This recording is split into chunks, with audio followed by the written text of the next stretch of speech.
I came back from the dead to find my daughter pouring wine for strangers in the lodge I'd built with my own 2 hands. She called me sir. She offered to take my coat.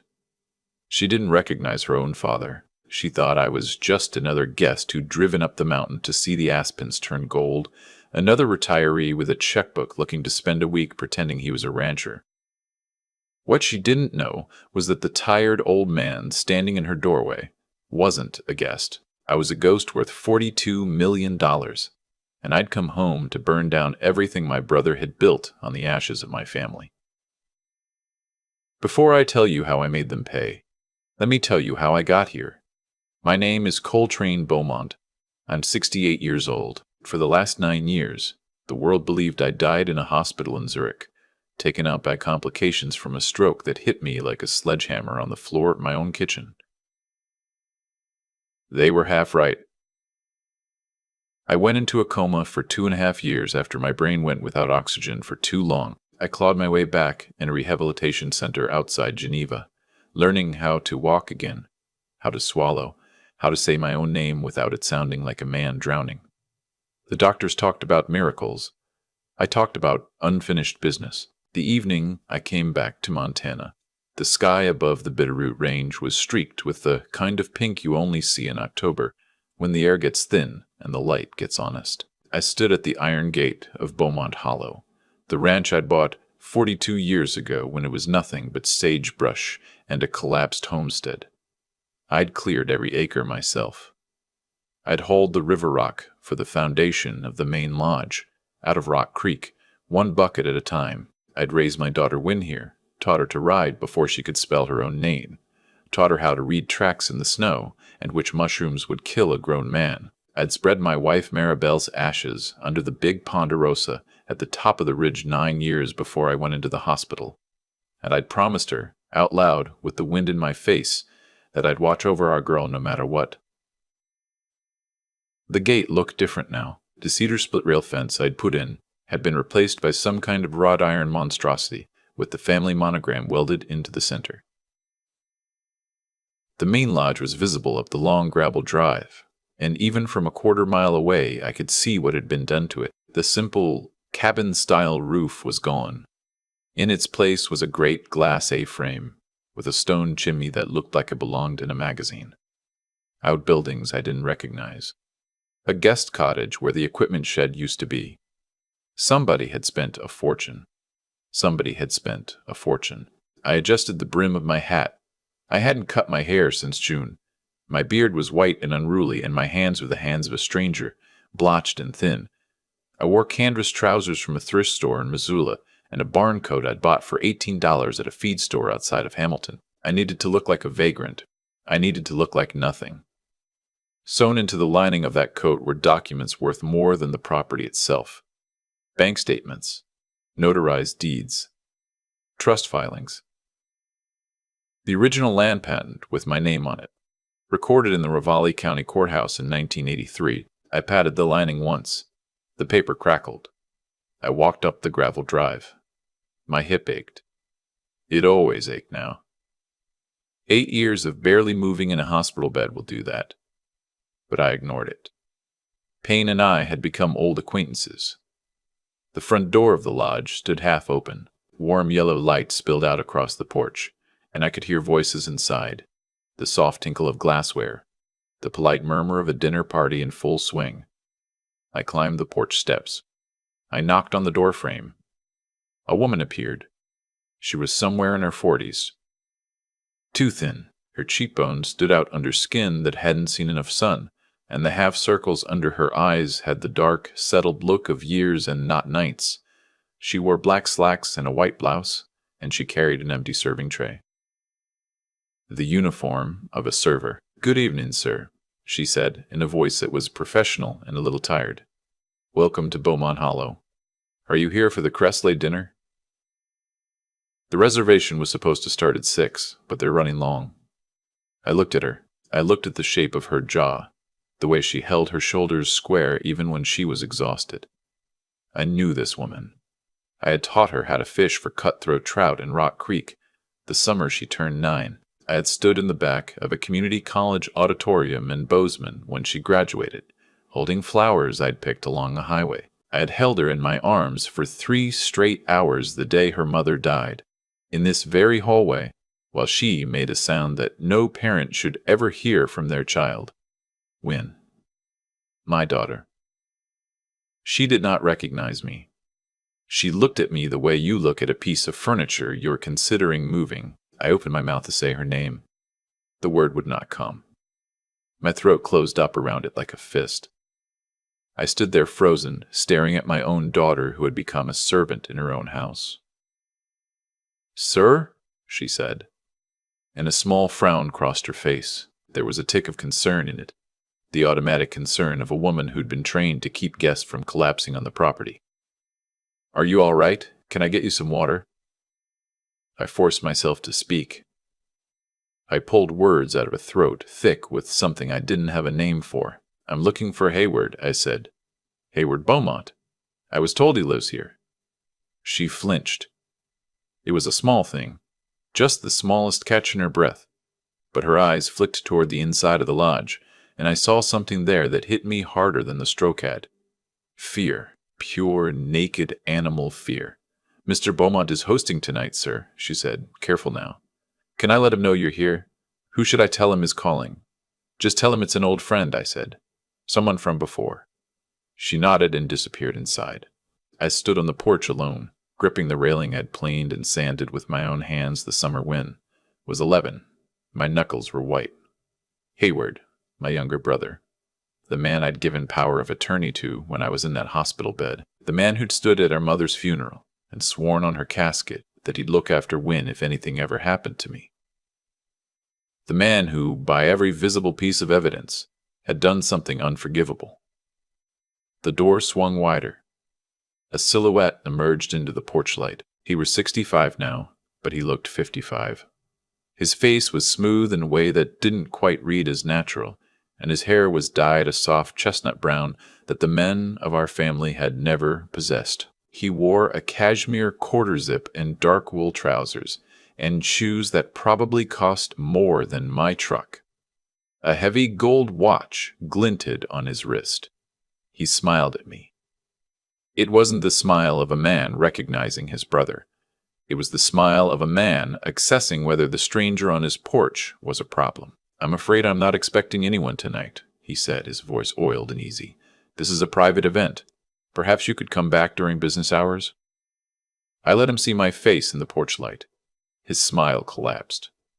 It collapsed in stages like a building falling in on itself. First his eyes, then his mouth. Then everything went the color of wax. His jaw moved without sound. He looked for a long moment, like a man having a small stroke of his own. "Hello, brother," I said. "I hear you've been taking good care of my ranch." He recovered faster than I would have guessed. He'd always been quick on his feet. The shock collapsed back into a careful, neutral mask, and then bloomed into a smile that didn't reach his eyes. "Coltrane," he breathed. "My God. Coltrane. Is that really you?" He took a step forward, arms half lifted, as if to embrace me. I didn't move. I didn't lift my arms. He stopped halfway, hands falling back to his sides in an awkward dangle. "We thought you were dead," he said, shaking his head with practiced amazement. "The clinic in Zurich called us. 7 years ago. They said you were gone. We held a service for you, Coltrane. We buried an empty casket in the family plot in Stevensville. We mourned you." I looked at him. I said nothing. I wanted to watch him squirm. "This is incredible," he went on, his voice climbing into a forced enthusiasm. "An absolute miracle. We have to tell everyone. Win, come here. Honey, you need to see this." Win appeared in the doorway, still holding her tray. Her expression had moved past confusion into a wary alertness. Hayward slid his arm around my shoulders. The brotherly affection of the gesture made my skin crawl. "Win," he said, his voice thick with manufactured feeling. "This man standing in front of you. Do you know who this is?" Win studied my face. I watched the moment the recognition arrived. Her eyes widened. The tray slipped out of her hands and shattered against the slate tile. "Dad," she said, and her voice cracked the way it had cracked when she was 12. "Dad, is that really you?" She came at me in a half-run. She grabbed me and held on. She held on hard enough that I could feel each individual rib through her blouse. She was shaking. She was sobbing into my shoulder. "They told me you died," she said into my collar. "They told me you died alone in that hospital. I wanted to come. I wanted to come and sit with you. But they said you wouldn't want me to see you like that. They said the best thing I could do was stay here and work." I held my daughter. I felt the bones in her back. I felt the exhaustion and the hopelessness coming off her like heat. I looked over her shoulder. Hayward was watching us. His face had settled into an expression I couldn't quite parse. His wife had appeared at his elbow, a dry, lacquered blonde of about 60 in a soap dress that was wrong for the elevation and the time of year. Her name was Shirla. She had married Hayward 31 years ago, and I had never trusted her for a single day of any of them. She looked at me the way you look at a rattlesnake on the back porch. "What did you do to my daughter, brother?" I said. Quietly. I kept my voice level. Hayward opened his hands in a gesture of innocence so practiced it might have been rehearsed in a mirror. "What I did, Coltrane, is I saved her when you were dead, when the IRS came for the estate, when the back taxes started piling up, and the trust paperwork was a wreck. I'm the one who stepped in. I'm the one who kept this place from being auctioned off. I'm the one who held this family together. Back taxes," I said. "Your estate was a disaster, Coltrane." Shirla, now, sharp and defensive.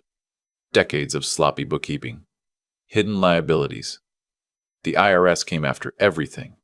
The land, the lodge, even Wynn's inheritance. If Hayward hadn't liquidated certain assets and restructured the debt, your daughter would have been on the street. She owes everything she still has to your brother. I looked at Wynn. She had stepped back from me. She wasn't looking at me anymore. She was looking at the floor, and her face was the color of a person who has been told she is the cause of her own destruction so many times she has come to believe it. "Is that true, sweetheart?" She nodded slowly. "I owed about $1.2 million in back taxes on the estate. Uncle Hayward paid them. He saved the ranch. He kept me out of court. I work for him now. I work for them to pay off what they advanced for me." I felt the rage start to lift in my chest. The old familiar rage, the kind that used to ruin a Tuesday afternoon back when I was younger and dumber. I pushed it down. I had been patient for 9 years.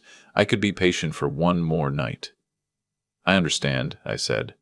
I let my voice go small and beaten. "I didn't know. I'm sorry, sweetheart. I didn't mean to leave you with all this." I watched Hayward relax. His shoulders dropped about half an inch. The tension went out of his jaw. He thought he'd won. He thought the broken old man in front of him posed no danger at all. "It's all in the past, Coltrane," he said magnanimously. "What matters is that you're alive. We should celebrate. Come inside. Have a drink. We'll talk about all of this in the morning." "I don't want to interrupt the party," I said. "I can find a motel down in Hamilton."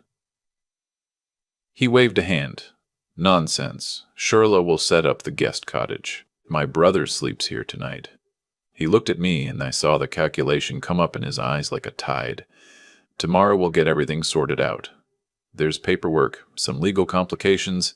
After all, you were declared dead. The estate was settled. Things have moved on, brother. We'll need to make it all right." "Of course," I said meekly. "Whatever you think is best." I shuffled into the lodge, leaning hard on my cane, playing the role of the broken man returning to a home he no longer understood. The cane was real, but I didn't need it half as much as I made it look. Wynn led me through the great room. As I walked, I saw the changes. The hand-built shaker furniture Maribel and I had collected over 20 years was gone. In its place were leather chairs and steel and glass tables that belonged in a downtown loft, not a ranch lodge in the Bitterroot. The walls were covered in abstract art that meant nothing. The family photographs were gone. Wynn at 3 on a Shetland pony. Maribel in her wedding dress on the courthouse steps in Helena. The black and white of my father holding me as a baby on this very porch in 1957. All of it. Erased. Wynne opened the door to the guest cottage out behind the main lodge. It used to be the bunkhouse where my foreman Aji had lived for 2 decades before he retired. Now it was a single bare room with a narrow bed and a small bathroom. "I'm sorry, Dad," she whispered. "It's all I can give you. He controls everything." "Where's Tess?" I asked. "Where's your husband?" Her face caved in on itself. "He left 5 years ago. He took our boy and went back to Spokane. Aunt Shirla said he was an opportunist, that he was only after the inheritance. When the money supposedly ran dry, he ran too. I let them go. I thought I was protecting them. But now Aunt Shirla says Tess is going to file for sole custody. She says he's going to use my tax problems against me in court. She says if I stop working off the debt, I'll lose all my rights. Their boy. My grandson. The child I'd held exactly once when he was 9 months old, the week before my stroke. I'd called him my little lieutenant. His name was Brahm. "You haven't seen your son in 5 years. She shook her head. The tears were coming again, slow and exhausted, but she didn't even have the energy to cry properly anymore. I told myself I was protecting him. I told myself if he was away from all this, he'd be safe. Now Aunt Shirla says Tess is going to take him from me for good. I sat down on the narrow bed. I looked at my daughter, my strong, stubborn, hard-headed daughter, who used to break colts at 15, who used to argue with me about everything from politics to the proper way to season a cast-iron pan.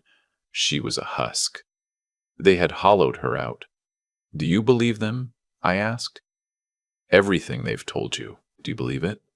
"I don't know what to believe anymore." I reached out and took her hand. Her fingers were calloused and chapped. "Believe this," I said. "I'm your father. I'm alive, and I did not come back here to watch you suffer." She looked at me, and for the first time something flickered behind her eyes that I hadn't seen since before I went into the hospital. Hope. Just a flicker.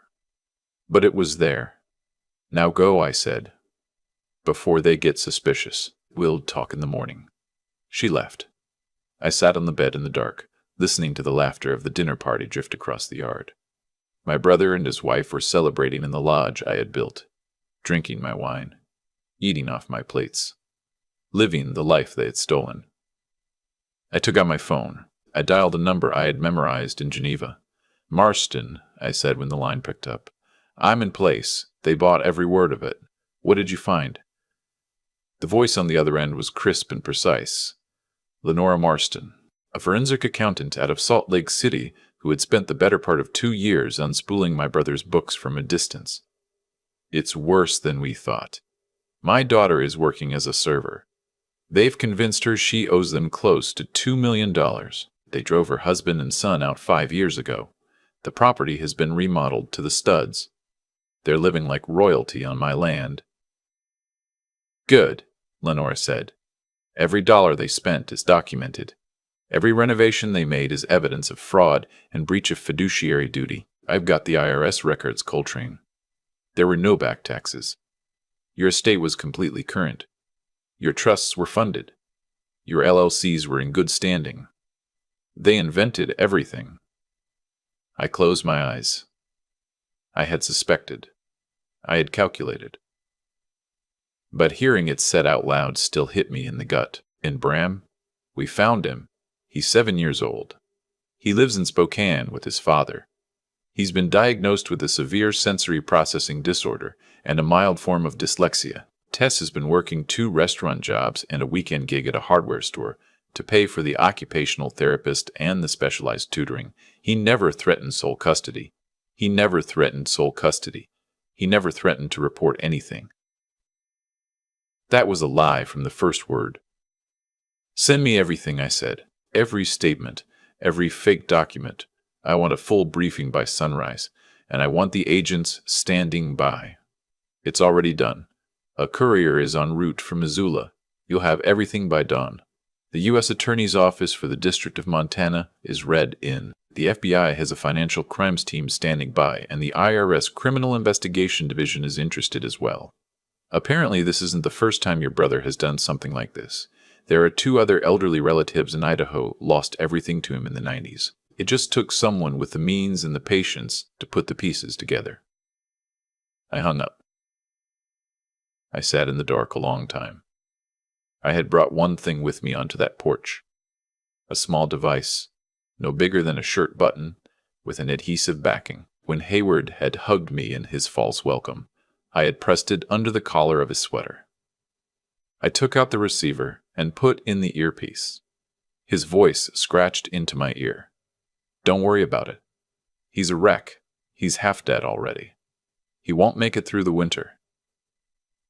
Shirla, and if he starts asking questions, Hayward, about the trust, about the books, what questions?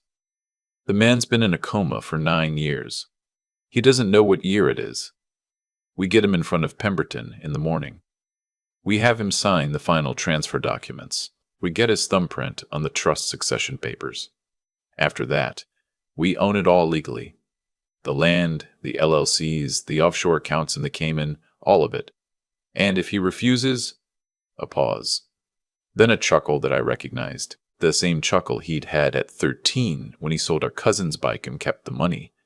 If he refuses, then we remind him that his daughter owes $1.8 million that we can call in at any time. We tell him if she can't pay, we press charges. She'll be looking at felony tax fraud. You think a father who just got his daughter back is going to let her go to prison? And if it works, then we sign him into Cypress Ridge and Bozeman, that long-term care place. Memory care unit. We tell the staff he's confused. We tell them he has dementia.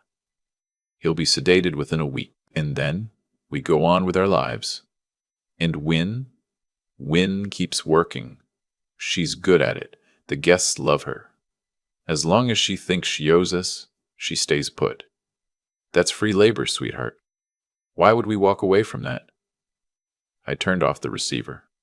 My hands were shaking. Not from weakness, but from something cold and methodical I hadn't felt in a long time. I sat awake until the gray came up over the ridge. At 6:15, a courier in a marked van knocked on the door of the guest cottage and handed me a manila envelope an inch thick. Inside was the entire story, documented page by page. The fake IRS notices Hayward had forged. The real IRS record showing my estate had no liability whatsoever. The wire transfers showing how Hayward had siphoned the operating accounts of my LLCs into shell companies registered in Wyoming and the Caymans. Construction invoices for the lodge renovation, paid for with my money. Emails between Hayward and a corrupt attorney named Pemberton, who had been drafting bogus transfer documents for years. In total, just under $14 million had been moved out of my holdings over 9 years. The rest of the $42 million was still there, sitting in trust accounts that Hayward did not have the authority to touch under my actual will, which named Wynn as primary beneficiary. He had been working steadily to get me declared legally dead in U.S. courts so he could collapse those trusts and pull the rest. He had been weeks away from succeeding. I closed the envelope. I tucked it into the lining of my coat. Then I went outside. The morning air smelled of frost and pine. The aspens on the lower slope of the ridge were screaming yellow against the dark green of the conifers, the way they only do for about 10 days every year before the wind takes the leaves. I sat on the stone bench beside the cottage door and watched the light come up. Hayward came strolling out of the lodge at 9, shaved and fresh, wearing pressed jeans and a vest. Shirla followed with a coffee mug. "Good morning, brother," he called, with a joviality so synthetic it set my teeth on edge. "Sleep all right? I've called Pemberton. He can see us at 1 o'clock to get everything regularized. Just a formality, you understand. Clean-up paperwork." "Of course," I said in the same beaten voice. "Whatever you think is best." He exchanged a look with Shirla, victory written all over both of them. "But first," I said, "I'd like to walk the property. See the upper pasture. The places Maribel and I used to ride. Just for old times." Hayward hesitated for a fraction of a second. Then his smile slipped back into place. Of course. Wynne can show you around. Wynne? She appeared from the kitchen door, already in her server uniform, her hair pulled back tight against her scalp. Her hands were red and raw from the dishwater. Take your father up to the ridge, Hayward said. Be back by noon. We've got guests for lunch. We walked. The morning sun rose over the sapphires across the valley, gilding the rangeland in long bars of gold. I knew every rise and depression of this land. I had hand-cleared the lower meadow with Maribel. The spring of 1986, I had built the stone water trough by the corner of the upper fence the summer Wynne was for. When we were well out of sight of the lodge, I stopped limping. I straightened up. I shifted my cane to my left hand and stood the way I used to stand, the way I'd stood for 40 years before any of this happened. Wynne stopped walking. She stared at me. Listen to me carefully, I said. My voice was not the voice of a broken old man. It was my real voice, the one I used to use when I was running this place. You don't owe Hayward a single dollar. There are no back taxes. There never were. Your inheritance was fully funded and properly structured. Every piece of paper he's shown you in 9 years is a forgery. She took a step backward. Her eyes were wide. What? I pulled the envelope out of my coat. All of it. Forged. Faked. Confirmed by a forensic accountant working under contract with the U.S. Attorney's Office. These are the actual IRS records. Look at them. Look at every page. She took the papers. Her hands trembled so badly the pages rattled. She read. She read again. I watched her face move from confusion to disbelief to a kind of fury I had never seen on her before. 9 years, she said. The word came out thin and hard. 9 years of my life. My marriage. My son. All of it. For lies. I put my hands on her shoulders. It isn't over yet. This afternoon, when Hayward takes me into Hamilton to see Pemberton, federal agents are going to be in that office. They've got warrants for both of them. Wire fraud, forgery, embezzlement, elder abuse, tax evasion. He's looking at 20 years minimum. Wynne was crying again, but not the tired crying of before. This was the crying that comes after, when the worst is over and the body finally lets go. Tess, she whispered. And Bram. They're fine. Tess is in Spokane. He's been raising Bram. He's been working 3 jobs to pay for therapy. He never threatened anything. He's been waiting for you. He's been waiting 9 years for you. She collapsed against me. I held my daughter on a hillside in Montana under a sky so blue, it almost hurt to look at it. After a while, I pushed her gently back. Now dry your eyes. Go back to the lodge. Pretend everything is normal. By tonight, this will all be over. At 1 o'clock, Hayward drove us into Hamilton in a German sedan that cost more than my daughter had earned in 9 years of servitude. Shirla stayed back at the lodge to oversee lunch service. The Pemberton and Crale Law Office was on Main Street, in one of those restored Victorians that the new money in the valley had started buying up. Hayward talked the whole way down the mountain. He talked about plans to develop the lower 40 into a wedding venue. He talked about a partnership he was negotiating with a hotel group in Big Sky. He talked about my ranch as if it had always been his. Every word was a nail. We walked into the law office. A tall, thin man with a precisely trimmed goatee stood up from behind a mahogany desk. Pemberton.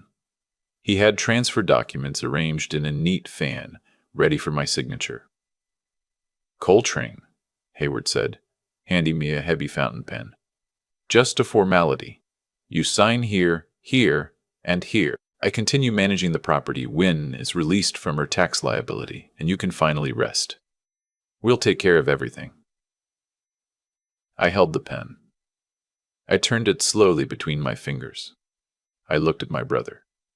I looked at the attorney. I set the pen down on the desk. No. Hayward's smile froze. I'm sorry. I said no. I'm not signing anything. Coltrane. Be reasonable. Think about your daughter, her debt. There is no debt, I said. The silence in that office was so dense you could have leaned on it. What are you talking about? I took the envelope out of my coat. I spread the real documents out on top of his fake transfer papers. These are the actual IRS records. My estate owed nothing. Not one dime. These are the forged notices you fabricated. These are the wire transfers from my operating accounts to your shell companies in Wyoming and the Cayman Islands. These are the emails between you and Mr. Pemberton, arranging the forged trust succession papers. I looked at the attorney. And these, counselor, are the federal warrants signed by a magistrate judge in Missoula at 6 o'clock this morning. The door of the office opened. 3 men in suits walked in. The lead one held up a badge. FBI. Hayward Bowmont, you're under arrest for wire fraud, mail fraud, forgery of federal tax documents, and exploitation of a vulnerable adult. You have the right to remain silent. My phone buzzed in my pocket. A text from Lenora Marston. Shirla taken into custody at the lodge by sheriff's deputies. Wynn safe and accounted for. Hayward stared at me. The skin on his face had gone the color of skim milk. His mouth was working. You son of a bitch, he finally managed. You set me up. No, brother, I said. You set yourself up. 9 years ago when you decided to rob your own family. I walked around the desk until I was standing right in front of him. The agents had already cuffed his hands behind his back. You called me a vieux de bris, I said quietly. I'm sorry. Old wreckage. Wrong language. You called me a half-dead old man. You said I wouldn't make it through the winter. You laughed about making my daughter scrub floors. I reached into my coat pocket and pulled out one of the fake IRS notices. The original one. The first piece of paper he had ever used to begin imprisoning Wynn 9 years ago. I held it up in front of his face. I tore it in half. I tore the halves into quarters. I let the pieces drift to the floor at his feet. This debt does not exist. It never existed. And now you are going to pay for every single day she believed it did. He lunged at me. The agents caught him before he covered a foot. He was screaming as they carried him toward the door, the spit flying off his lips. This was my ranch. I built that lodge into something. You were a glorified handyman who got lucky. I deserved every dollar of it. I earned it.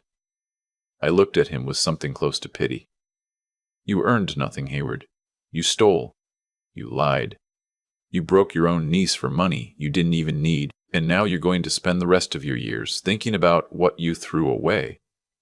I turned my back on him. I walked out of the office into the autumn sunlight on Main Street. The aspens along the sidewalk were burning yellow. A farmer was unloading pumpkins from a pickup in front of the hardware store. 2 kids in school jackets walked by eating apples. Life was going on. It had been going on the whole time. I drove back up to the ranch alone in a vehicle Lenora had arranged. Shirley had been gone an hour by the time I got there.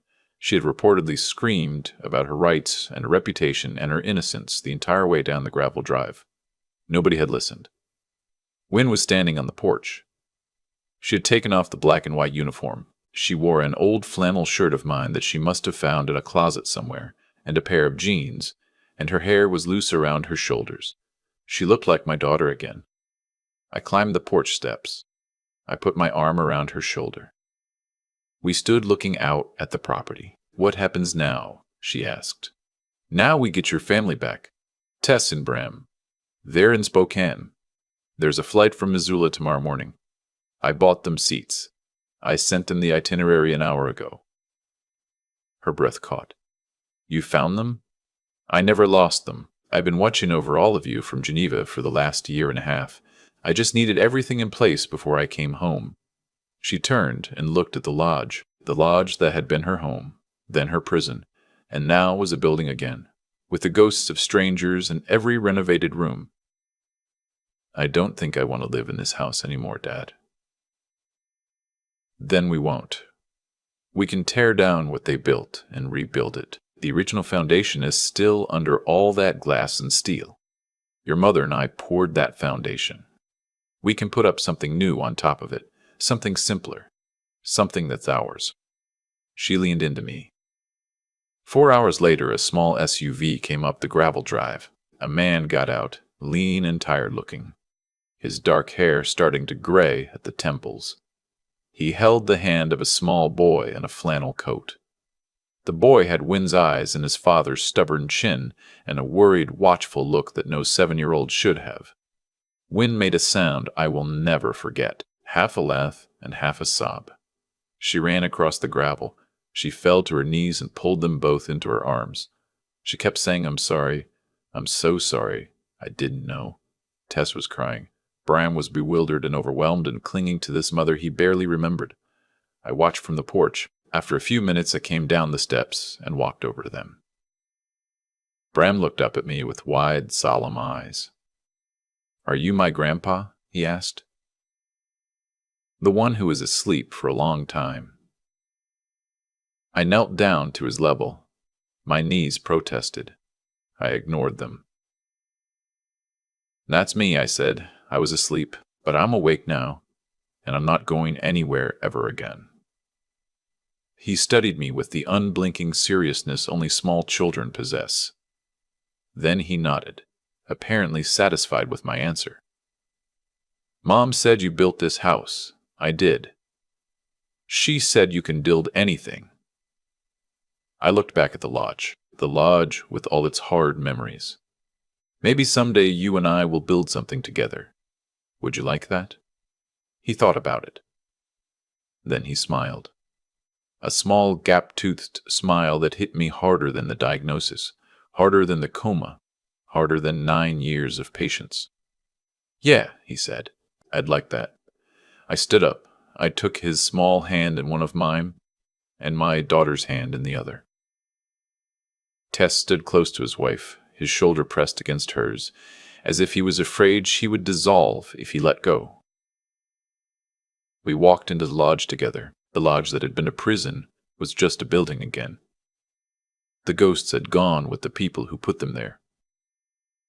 8 months later, I was standing on the same porch watching a crew with a backhoe dismantle the last of the glass A-frame Hayward and Shirley had grafted onto the original lodge. The wrought iron gate had already been hauled to the scrapyard.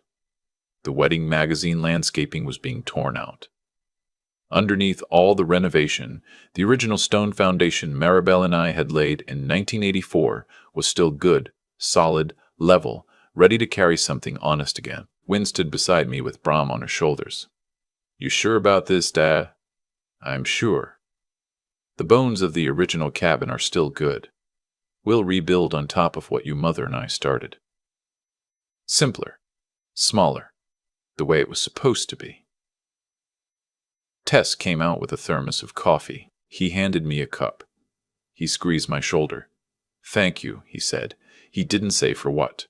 He didn't have to. I watched my family. I watched the aspens come back into spring leaf along the lower ridge. I watched the walls of the new lodge rise course by course on the old foundation through the summer and into the fall. Hayward was sentenced to 17 years in federal prison. Shirley got 12. They will both die behind bars. Their stolen empire was unwound by court order, redistributed to the people they had hurt, with restitution still being collected month by month. Bram has begun to thrive. The new specialist out of Salt Lake City believes he will be reading at grade level within a year. He calls me Grandpa Cole now, and the sound of it has healed something inside me I didn't even know was broken. Wynn has started writing again. She has started working the fence lines with her own hands. She is starting to laugh again. The slow, rough laugh she used to have before any of this happened. And me. I'm 68 years old. I have more money than I could spend in 12 lifetimes. None of it matters. The only thing that matters is sitting on this porch in the evening, watching the sunset over the sapphires with my family beside me. I learned something in that Swiss hospital, something I carry around with me every single day. The worth of a man isn't measured by what he builds. It isn't measured by what he earns. It isn't measured by the empire he leaves behind. The worth of a man is measured by one thing. Do the children in his care know they are loved? Are they safe? Can they look up at the sky without being afraid? For 9 years, my daughter lived in fear. My grandson grew up without a grandfather. My family was scattered to the wind by greed and cruelty. But we found each other again. We always do. Family always finds its way back. If you're listening tonight, if someone has taken everything from you, if you feel like you're scrubbing the floors of a house that should have been yours, hold on. Justice doesn't always come fast, but it comes. And when it comes, it is sweeter than any revenge you could imagine. Hold on. If this story moved you, leave a thumbs up and subscribe for more stories like this one. And remember, the worth of a man isn't measured by what he takes.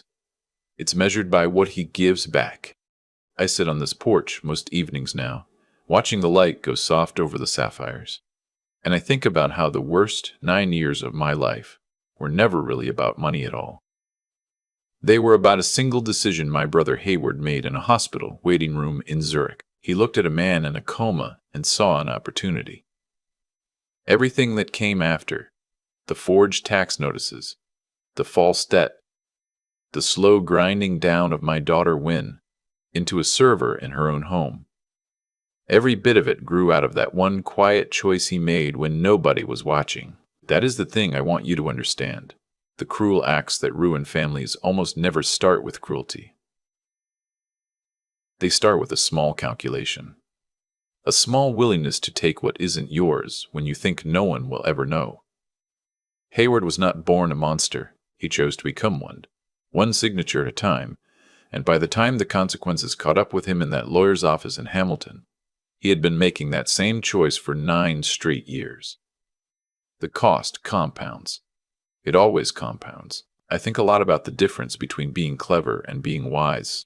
Hayward was clever. He was good with paperwork, good with stories, good at reading which people would believe him and which ones wouldn't. But cleverness without conscience is just a sharper blade for cutting yourself. Wisdom is something else. Wisdom is knowing that the people closest to you are not assets to be managed. They are not balance sheets. They are the only inheritance that ever actually mattered. The hardest part, harder than the coma, harder than the rehabilitation, was watching my daughter believe she deserved what was happening to her. They had convinced her she was the problem. That is what predators do. They take strong people, and they teach them to apologize for existing. If you are listening tonight and somebody in your life has been doing that to you, I want you to hear me. The shame they put on you is not yours. You do not have to carry it one more day. I learned 3 things in that Swiss hospital, and I have tried to live by them since. Be honest, even when a lie would be easier. Because lies have a way of becoming the architecture of your whole life if you let them. Be patient, because the people who hurt you almost always destroy themselves in the end, and you do not have to lift a finger to make it happen. Only stay alive long enough to see it, and be present for the people who love you every single day. Because the only thing worth building in this life is the kind of family that will recognize your face after 9 years of silence. My grandson Brom calls me Grandpa Cole now. He cannot pronounce all his letters yet. He thinks I built the whole mountain. Let him think it a little longer. That is enough for me.